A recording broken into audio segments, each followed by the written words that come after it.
Bore da pawb. Croeso I pawb a diolch I chi am ymuno ni bore yma I cwrdd â BetterPoints a Ansons Consulting I glywed am y BetterPoints app sut mae'n gallu cefnogi cynlluniau active travel. Rhian Lewis dwi a dwi'n gweithio fel Independent Transport and Engagement Consultant yn y South Cymru. Thank you for everyone joining us this morning. My name's Rhian Lewis. I'm an independent transport consultant based in South Wales with 20 years experience of working with both public and private sector organisations. We think it's a really exciting time at the moment for Welsh local authorities with a new sort of clear drive to do something different in transport planning terms. The role of active travel has been pushed up the agenda with links to climate change, the health agenda, and more recently with COVID and people choosing to use active travel modes from sort of a health and safety point of view as well as anything else. Recently, we've seen a significant funding being made available to bring together active travel infrastructure and behaviour change campaigns sort of for the first time really here in Wales. The acknowledgement of build this and they will come doesn't always work, and it's we're starting to see sort of a new direction really there. What we really want to see is better monitoring of active travel. Traditionally, it's been very crude and basic, and whilst valuable, we really need something a bit more exciting. When we're looking at sort of planning for road schemes, we see mobile data used and technological solutions, and that this is the first time really that we can start to make the case for taking forward better monitoring of active travel. The announcement of the new active travel pot sort of just only last week shows that effective monitoring will hopefully turn into effective funding applications for these really important schemes. So we're joined today by Richard Kirk, Hannah Bike and Michael Grimes, who are sort of from BetterPoints, will be controlling the slides but also guiding us through their scheme. And we're also joined by John Pinkard from Ansons Consulting, who focuses on the behaviour change side of things. So I would just like to start with a little poll for you to join us in here. I think Michael's going to pop it up for us now. So yourselves in the really exciting roles now of trying to deliver some of these schemes across Wales. What we wanted to do was just to get your input into what do you feel are the most sort of significant challenges in delivering active travel in Wales going forward now. So we've got 5 options there of consultation, sort of the speed of requirement to implement some of these schemes, monitoring and reporting, how to drive engagement, or the funding that surrounds it. So if you could just give us your feedback on the poll, we'll give you the outcome later on in the webinar. So whilst you're doing that, I'd just like to introduce Richard from BetterPoints to take us through the scheme. Thank you very much, Rhian. So I'm Richard Kirk, I'm the Chief Exec of BetterPoints. And what we're going to do is just go through what we can do and what you can get, so how we deliver this. And just going back one slide, I just want to let you know a little bit about BetterPoints itself. We've been delivering behaviour change programs since 2010. And this is changing the way that people travel, improving their health, and ultimately impacting the climate. And this has been done through active travel programs, changing travel modes, health, in influencing obesity and COPD, air quality and the climate. And as Rhian said, this is particularly relevant as we come out of COVID now, that we can start to impact the way that people behave. Next slide, please, Michael. As again, Rhian has said, build and they will come doesn't really work. And we've seen this, I think, throughout the UK, that there's been a lot of temporary infrastructure and some permanent put in that people have said, and I've noticed this on various webinars, well, what's that for? And alone, it can be a mystery. So people need to know about what it is and to see if we can change the behaviour. And this is where BetterPoints and Ansons, with local delivery through Rhian, comes in creating incentivised behaviour change programmes that are funded probably from the 75 million, and as Rhian just said, the new second round, which we've just heard about, and the allocations for promotions and campaigns within that. Next slide, please. So where do we start? We start with wrapping technology with communication. And that technology starts with an app, and that app is free to download from Google Play or Apple Store. And the app tracks people by GPS. It tracks the way that they walk, the way they run, cycle, get public transport. We can track cars, car sharing, the ability to input as well for electric scooters, electric vehicles, which will come and is starting to be introduced in some programs. With the activity, people earn points for the amounts of walking, cycling, running, etc. that they do. And those points can then be exchanged for rewards. Those rewards are funded within the campaign and can be vouchers, charity awards, which we have on a national basis, but more particularly now, and we're seeing this time and time again with programs, localized rewards where people can spend in a local high street. We set all this up and exchange for maybe a coffee, ice cream, whatever, cinema ticket, but trying to get funds to go back into the high street and part of the regeneration as we come out of COVID. Equally, people can use their points for local charities, which again, we set up on the app. There are also tickets that people earn through their activity, which can go into draws. This isn't an unlimited budget. The amount of money that people earn isn't the significant bit. The significant bit is changing behavior. And we use all the behavior change techniques to be able to do this and combine this within this platform. So the draws can also come out where people can earn better points through the draws on a weekly or monthly basis. Throughout the campaign, messaging is important.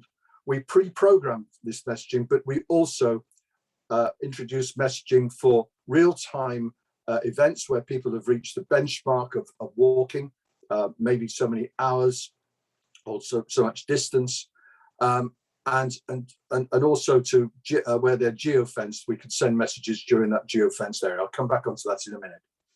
And finally, gamification. This is where the whole program can come under a communication banner. For example, choose how you move or something like that. And also to introduce medals and other gamification areas that keep people engaged. The engagement piece being as important as the enrolling, probably more important. Next slide, please. So with the app, first of all, there's the app.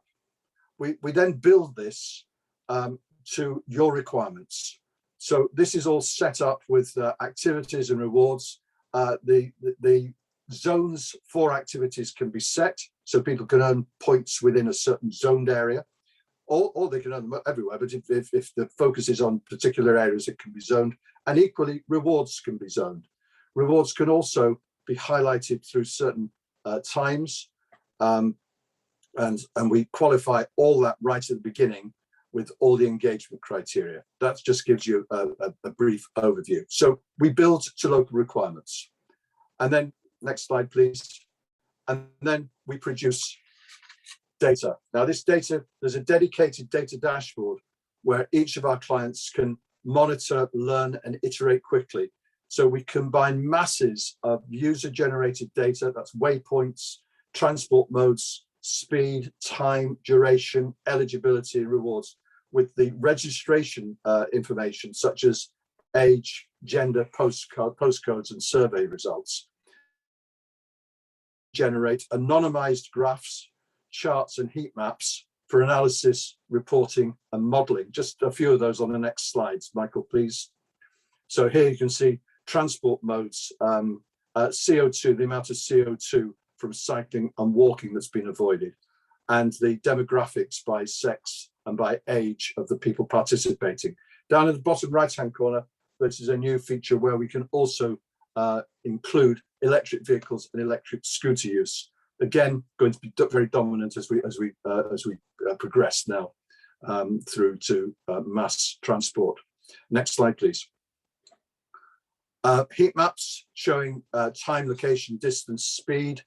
These two showing the activity counts and the speed, generated through the app and available on the dashboard. Next slide, please. And activities. Activities by type. and activities by the points earned, points spent. So all these reports are freely available with the data dashboard. Next slide, please. Benchmarking surveys are absolutely key. We can, as people enroll, we can take an entry benchmark survey. We can do EMA, ecological momentary assessment surveys. These are surveys that are done during a campaign, for example, and I'll come on to mention this in a minute. Geofencing, so if an area is geofenced, questions can be asked during that particular period. People can be asked whether the walking that they've done replaced the car journey, for example. A lot of user feedback, and that user feedback also generates leader stories. Now, you probably ask, well, okay, we've got the leader stories. We can produce those leader stories in Welsh and English. The app itself is in English, but all the communications, additional communications, can also be in Welsh. I just thought I'd mention that as well. Next slide, please. So we have the app, we program it, we produce data, and that's the technology, but the technology alone will not do the job without it being communicated. The importance here is to get people to enroll, and then to get people engaged throughout the program. And this means that things have to be in constant launch mode. This is where John Pinkard of Ansons Consulting is going to explain how Ansons wrap this and have successfully wrapped a lot of programs with us throughout Scotland, and programs that John will allude to. But there is no quick fix here. We have to keep people constantly engaged. Programs can last from 6 months to 12 months to suit the budget requirement. We will make those work, working with you, and working particularly with council communication departments, which must be joined up. These programs can really get great engagement and great results. Next slide, please. Very quick examples.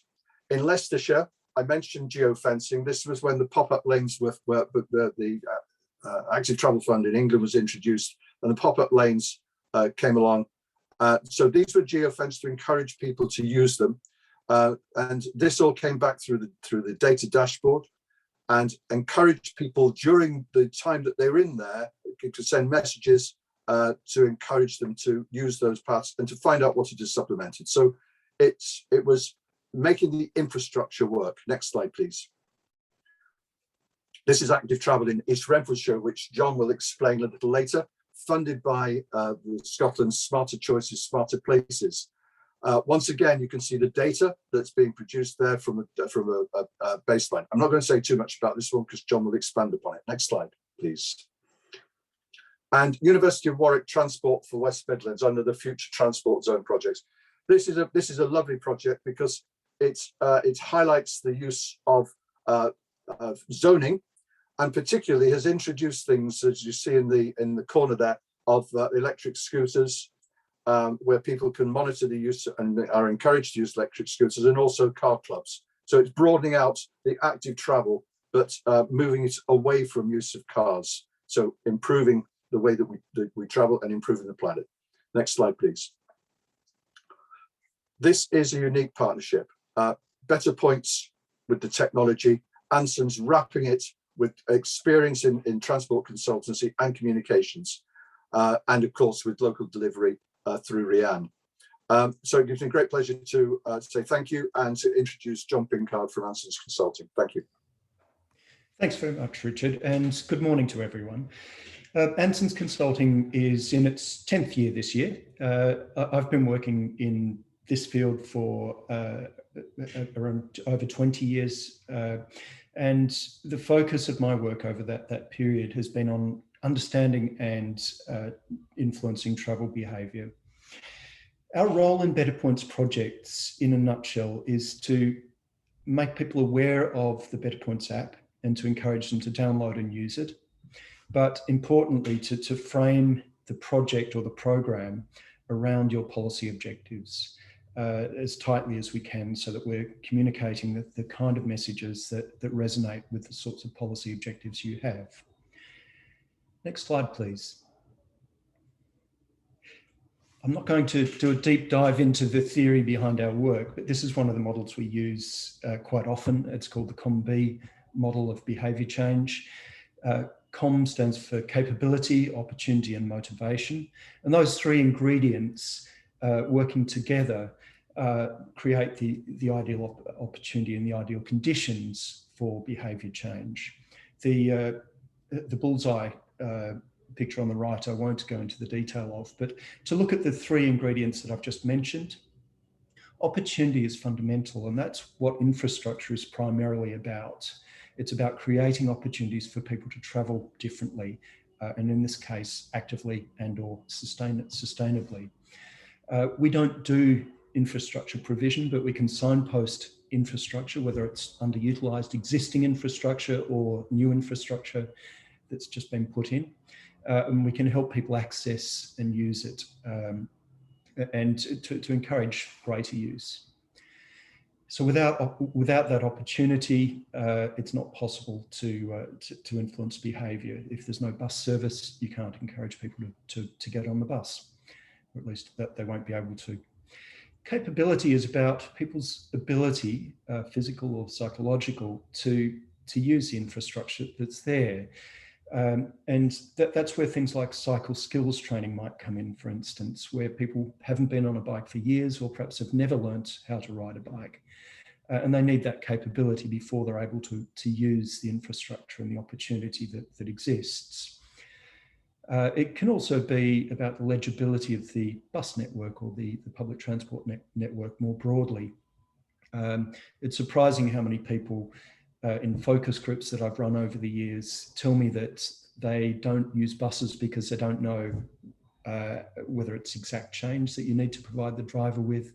They can't figure out where to get off the bus when they're actually on the bus, so that they're concerned, they have fears and a lack of certainty about getting on and getting off the bus, and so on and so on. So capability is really important, and we can do things to influence and improve people's capability to use active and sustainable modes. And finally, motivation. Motivation can be derived internally, where perhaps you know that you feel great after a run or walking to work, and that drives you to keep doing that behaviour. But sometimes we need a nudge beyond that to get us to start doing something. And that's an external motivator. And that's where BetterPoints really excels, although it can support the opportunity and capability elements as well. But BetterPoints provides those external stimulus and helps people to learn what the internal benefits might be of doing a particular behaviour. Next slide, please. So we draw theory such as the Combi model into our planning and preparation for a project. Importantly, when we start, we consider who we want to target and who we should be targeting as well. We don't want to be targeting areas, for instance, where the active and sustainable travel infrastructure are poor, because that makes it extremely challenging for people to do what you would like them to do. So we need to understand where active and sustainable travel infrastructure is good and where it's not so good. We want to understand the local demographics. So for instance, in a project we're running at the moment, there's a very high proportion of the population who are young families. And we thought very carefully about how to reach and engage with young families. And as a consequence, we're running a treasure hunt, a dinosaur-themed treasure hunt. And if you have young kids, you might know that dinosaurs are really the thing at the moment, or certainly within my boys' networks. And that's proven to be very popular and very successful in helping to engage that particular population. But it might be that the workforce is an appropriate demographic to be operating through as well and trying to engage. There are a variety of different demographics and profiles that we can be trying to reach, depending on the makeup of the local population. We want some insight into local travel patterns. Where are people travelling to? What are the key trip destinations that they might be trying to access? What sorts of times of day might they be trying to access? Is there good quality active and sustainable travel infrastructure that links where people are travelling from to where they want to go to? So understanding those things will help us target our campaigns as well. And importantly, we do also want to know about barriers and benefits to travelling actively and sustainably. And that comes back to some of the stuff I mentioned about the Combi model. Do people have the skills necessary to cycle? Do they have access to a bike in the first place? Are there any local changes, temporary road space reallocation, ongoing road closures? All these things can be leveraged to try and prompt people and encourage people to try something different. And importantly, we also need to look at who, how, and when we're going to engage people. And that's what we wrap our campaigns around. Next slide, please, Michael. To give you an illustration, this is the case study that Richard mentioned briefly previously in East Renfrewshire. It's a project called Choose How You Move. It commenced on the 17th of May, so we're into our 7th week this week, and it runs through to the end of October. The aim of the initiative is to encourage people who live and work in East Renfrewshire to walk and cycle more often. And as a secondary objective, we're trying to encourage greater footfall with local traders as well, as part of a Build Back Better campaign post-COVID lockdown. We have focused, and this is where my example of a treasure hunt came from, we've focused on young families because there's a dominance of young families in the local population. We've also focused on engagement through local community groups, through traders, through schools and nurseries, and particularly the parents of school-aged children and nursery-aged children, and through larger employers in the local area. We've used a variety of channels to reach people through direct engagement with, for example, community groups, through email and calls. We've invited them to broadcast messages about the project through their networks. We've also used paid for advertising. We've been successful in securing editorial space in digital and printed media and so on. So we've got quite a broad approach to engaging with local residents and to encouraging them to download and use the app and to understand the policy objectives that are driving the project. We'll move on to a summary slide now that tries to pull all of this together. The key things that we do when we're planning and delivering a project, we consider who we're targeting, and that's very tailored to a local population and a local context. So we look at market segments, who has the highest propensity, the greatest ability to change their travel behaviour in the direction we want them to travel, to change their travel behaviour. What channels are available to engage and communicate with these people, and particularly what local channels are available. So in East Renfrewshire, we've found that Facebook has been very, very effective at reaching the local community. We also, as required, will consider skills deficits and bring in training providers and support around things like cycle skills training. We might hold bespoke sessions, tailored sessions that help people understand how to get back into using public transport, although it's less common to be doing that. In brief, we know that active and sustainable travel can really support a whole myriad of policy objectives: transport objectives, health, environment, sustainability, economic. There are a very wide range of policy objectives that active and sustainable transport projects can support. And done well, travel behaviour change projects will help you to deliver better outcomes from those policies. So I encourage you to think carefully about how your infrastructure projects can be supported and more well-rounded, I think, through the inclusion of a behaviour change element. Thank you very much. Thank you, John, and thank you, Richard. I think that was really interesting for me as well, who knows a fair bit about it, but it's always really useful to hear it in detail, especially with those good case studies given. I think for me, it's just so good to see sort of the motivation behind this, and I think that's what we're often lacking in promoting sustainable transport is understanding people's motivations to change travel behaviour. And whilst we've been talking about it for many, many years, it feels like in some ways sort of the missing link has been sort of sustaining that behaviour change. So I think John's work there very much is understanding the reasonings behind changing behaviour, some of the barriers, and sort of equipping them with the tools that they need to try something new. And then the BetterPoints scheme coming in to kind of sustain that motivation. And I personally, my friends always laugh, I'm very target driven. I like, you know, your Stravas and your things like that to keep me going. And I also like a good deal. So the thought of getting some points for my efforts is really attractive as well. So I think it's bringing together those two really important elements there in a package approach. So thank you both for that.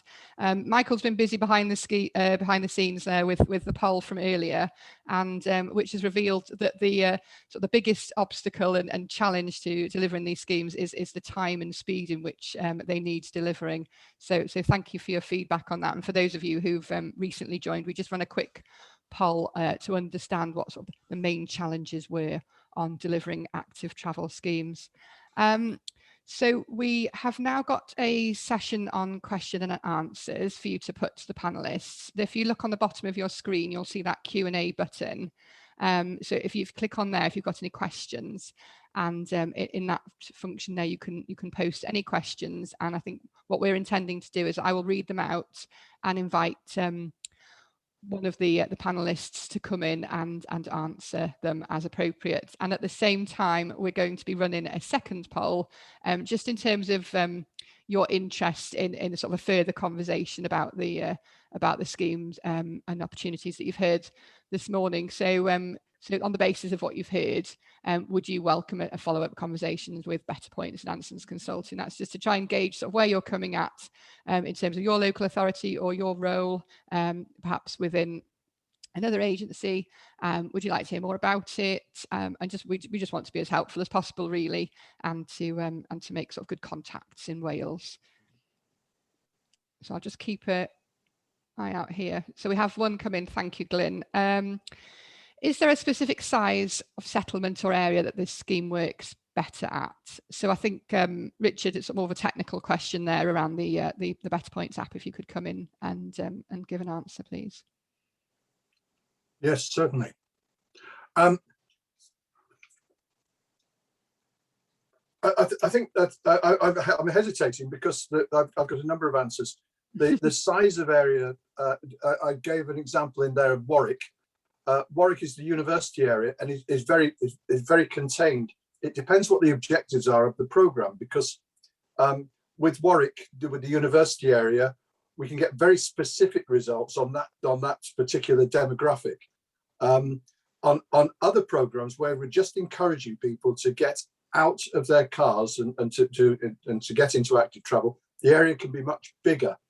I think the specific area, the size of the specific area, will depend upon your own objectives. So if you've got objectives for your remit, then we can tailor it according to that and give people points for their activities in that area. Let me qualify that just finally. People can earn all over the UK if they want, all over the world if they want, with their points. The rewards that you give can be specified to the area of your remit, so that you contain the budget rather than paying people for travelling everywhere. I hope that's given you an answer. Because I'm thinking there, Richard, obviously Wales is particularly rural in places. Obviously we've got urban places as well, and you're sort of thinking of the sort of the South Wales valleys, and sort of a couple of sort of sizable towns in North Wales. So I wonder sort of the application in a rural context. Yeah, rural context. We've got the same issues, but there are other things that impact upon this. We know public transport impacts a lot in rural areas. I know I'm from Yorkshire, and certainly getting from places where there is no infrastructure and you have got a lot of moors does limit that. This is encouraging people though to move as climate friendly as they can do. So the cycling comes in. sharing cars comes in a lot. So in answer to the question, it can be anywhere at all, Rhian, Glyn. I don't know whether I think I'm stumbling over my words now, so you know, please. No, that's good. John's got his hand up for a seamless transfer of response there. I think one of the beauties of the BetterPoints approach is that it's very scalable, and it's very flexible in that it can adapt to different circumstances. So it can be effectively delivered in a large urban context, but also in a smaller rural context. I think, and Richard, please do set me straight if I've got this wrong, but my sense is that there may be a greater economy of scale in a larger urban area, but absolutely the approach is very scalable. It's not quite the small rural areas that I suspect the question was directed at, but to give you an illustration, this year we've delivered the BetterPoints project in a village in rural Angus in Scotland, a town that's just over 20,000 people, and we're currently delivering across a local authority area, some multiple towns, quite large towns of about 95,000 people. And so that gives a sense of the diversity of target audiences. And I think I'd encourage you to have a conversation with us, and we can explore the local context that you have in mind around this question. Okay. Thank you both. Thanks. Next question in from Julian. Julian, thank you for yours. I'm wondering if just as big a challenge regarding behaviour change as local authorities as much as individuals, especially regarding political sensitivities to car users. How would we approach this? John, so I think that's a one for you to maybe start with there. So sort of sensitivities around car users, perhaps how we're incentivising behaviour change there. Look, it is a sensitive area, I think. And my view is that within local authorities, there are probably two key segments. One is the elected officials and one are the officers. And elected officials often respond well to data, and particularly qualitative data in my experience. They like to hear what constituents think and feel about different topics. One of the challenges around that is that there's so often not very much information, quantitative or qualitative, about people's experience and preferences around active and sustainable travel. The BetterPoints campaign is a way of gathering that data in the ways that Richard alluded to earlier, and providing really robust feedback, saying actually these projects are really valued by the population for these reasons. So that's part response, I think. In my experience of delivering BetterPoints and other similar projects in a local authority context, yes, sometimes with officers, there can be a lack of understanding of how behaviour change projects fit with other objectives. And I think that's, in some instances, a case of education and support. But often I don't think it is a lack of understanding. It's really just not quite knowing how to go about delivering these projects. And this is certainly one mechanism for doing that. I'm just scanning to see if I have more to add to that. Yes, I do. One last thing. In East Renfrewshire, I think it's a good case study. When we started the project, there was quite a strong motorists lobby talking about, and I think this is common across the UK, talking about the frustration with temporary infrastructure projects designed to support active modes particularly. And they're challenging robustly why money wasn't being spent on mending roads, so fixing potholes and things like that, and why it was being spent on taking away road space from motorists. That was a live debate while we were launching the project, and one that we have worked with very carefully and hopefully sensitively, I think sensitively, since project inception. And I think what's interesting is that all of the social media, and social media was the key broadcast point for people who are saying, look, actually, why are you spending money on temporary road infrastructure and active and sustainable modes? All of the feedback we've received has been overwhelmingly positive. And I think that illustrates my point earlier, that often there's just not a voice for people who do want to travel actively and sustainably and do enjoy the opportunity. And that's once that voice is activated and has a mechanism for being heard, I think it starts to counter some of the road lobby. I hope that helps. Fantastic. Thanks, John. Next question. Does BetterPoints manage the comms and marketing in an area, or is that still local authority led with a bit of support? So I'm not sure who would like to come in there. Richard, would you like to?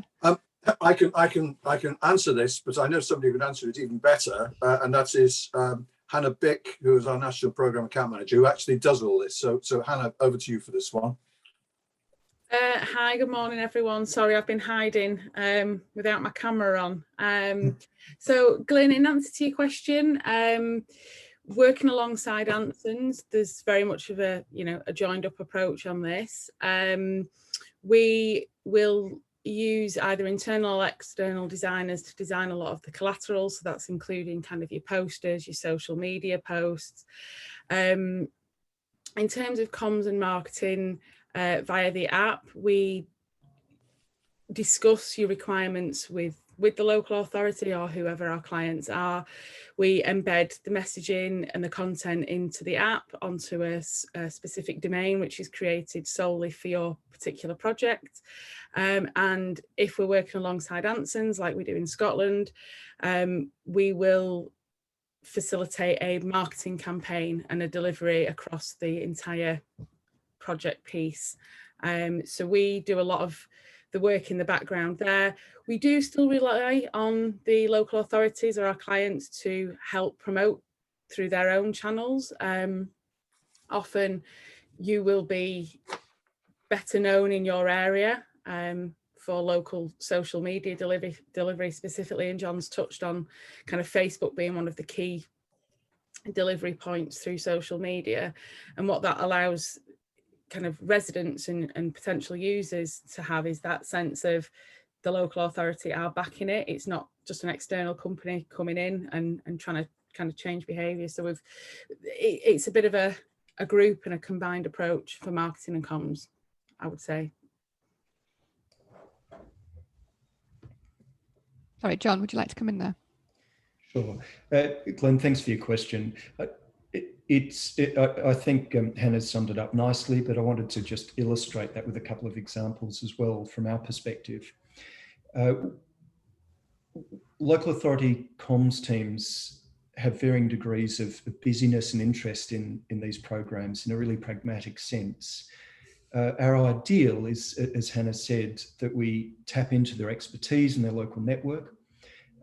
And depending on their other commitments, that could involve a really deep integration into the project and deep support, but it might also involve us preparing content and providing strong support to enable a comms team within a local authority to deliver the sorts of messages that we feel are important for the project. So it varies a lot. We'll tailor our approach depending on our access to a local authority comms team. And we'll also try in certain circumstances to engage with other organisation comms teams. For instance, we've worked closely with Chamber of Commerce communications teams, with business improvement districts, with other networks and groups as well, to try and tap into their local networks as well, often by providing strong support so that we do a lot of the legwork on their behalf. Fantastic. Thank you, John. Thanks for Hannah. So does anyone have any other questions they'd like to add? I think we've just about finished with the questions and answers then for today. So I think we've done very well. It's just gone sort of 22.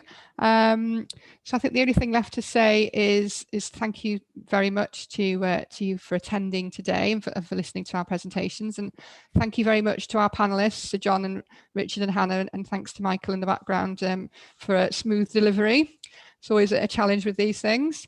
What we will do is we will be circulating the slides from today for yourselves to maybe look at in more detail and maybe to share with colleagues, anyone who wasn't able to attend today. So we will be in touch. So thanks very much. And just I dweud diolch yn fawr iawn I pawb sydd wedi ymuno ni heddiw. Hope you've enjoyed and found it useful. And I think onwards and upwards for active travel. And we look forward to seeing sort of the good work that's going to come forward and continues to come forward in Wales. So thank you very much for your time. Diolch yn fawr iawn.